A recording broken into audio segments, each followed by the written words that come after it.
Hello everyone, welcome back. So what I got here is my Kubota L3800, and what I have attached in the front is what's called a stump bucket. Okay, it has a point that helps me, like basically it allows me to do digging work that would normally be very difficult with just my flat bucket. Okay, so the thing with that stump bucket, first of all, good thing about it, it's quick to hitch. It's a quick, it's a quick attach, so I can quickly, take that off, put my flat bucket on, put that back on really quickly when I need to, because like right now, first of all, what this is here, this is a tactical trench. This, allows me, because it's a trench with 12-foot berms on each side. It allows me to shoot in all directions when I'm inside this trench. What I wanted to do is I wanted to kind of do a little bit of drainage work, because I had some water that was building up at on the other part. Now originally I dug this trench out with a 35,000 pound excavator. Okay, I think that cost something like, I don't know, I think it was like something like $1,100 a day. So really expensive to rent out, but it did the job. Okay, so it did like 90% of the work. I then at another time I rented something like a 15,000 pound excavator.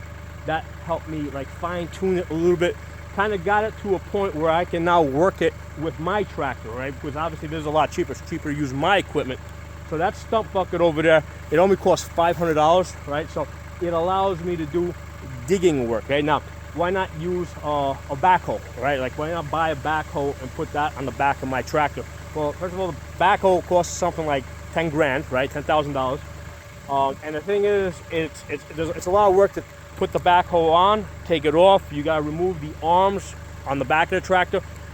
Most of the time, I'm not doing digging work with this tractor. I'm doing other stuff like cut my grass and stuff like that. So it's a lot of work to remove the arms, remove the quick hitch.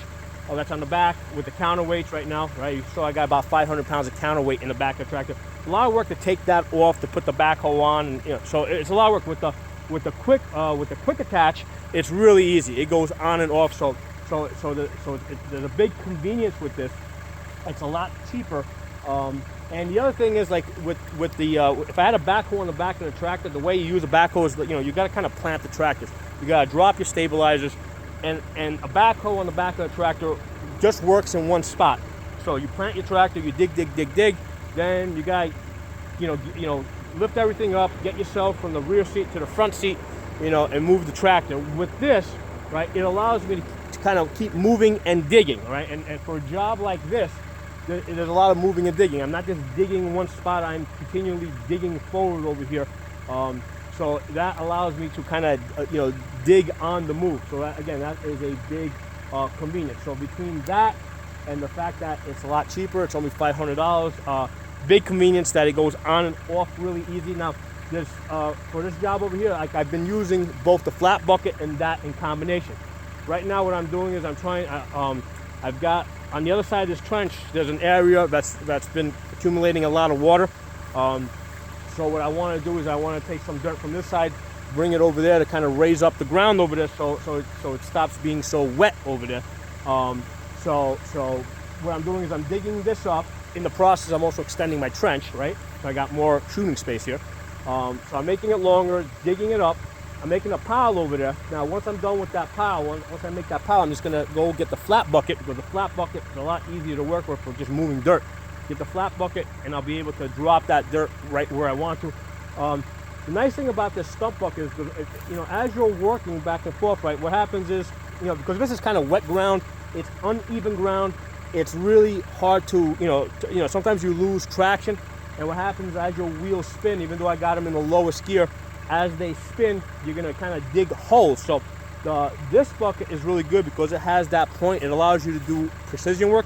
So I can get some dirt and kind of feel like I got a hole right here. I can see where the front tires made. I can get some dirt, drop it like right in that hole, which is something I can do a lot easier with a bucket that has a point on it rather than a flat bucket that's like, 6 feet long. Okay.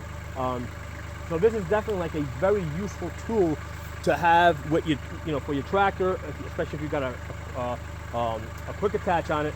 And like I said, it's pretty cheap, very, very convenient, very happy with this. My only complaint about this is a Kubota L3800. especially for this type of work here, where you're working on uneven ground, it's wet, right? You guys see it's still kind of wet. I wish I had a lower gear. I find that the lowest, because this thing has got it's a hydrostatic transmission. It's got 3 gears. I find that the lowest gear is not low enough for using this front loader the way I'm using. Now with this type of a setup, the important thing though is that it doesn't work like a backhoe or like an excavator. It doesn't work with the hydraulics. You don't dig with the hydraulics. You angle your bucket and then you push forward with your tractor. Okay, so with a backhoe, usually you stop the machine and you're using the hydraulics. With this, your machine is continually in motion and you're pushing forward. And for that reason, it's important that when you're pushing, you want to angle your bucket like relatively flat. You don't want to be shallow. You don't want to be like that, because that's going to put a lot of stress on your cylinders, right? So if you dump your bucket and push forward like that, it's going to basically put all the stress on your cylinders, and you can actually pop them and break them. So when you're doing your pushing, you want to keep your bucket angled up, all right, the way I kind of have it there. But I mean, you could dump it a little bit, but again, working a low gear, if you angle it down, don't pick up speed and go speeding forward. Don't use the momentum. Use for this, it's not like you're pushing snow or something where you can actually use the momentum of the tractor. Go slow enough that you have to use the propulsion of the tractor to push you forward, rather than trying to use the momentum to kind of push forward. So I hope you guys like this video. A very useful tool, especially for a job like this where I can do what I want to do. It's not costing me a whole lot. So if you guys aren't a member of the channel, subscribe. I'll talk to you guys soon.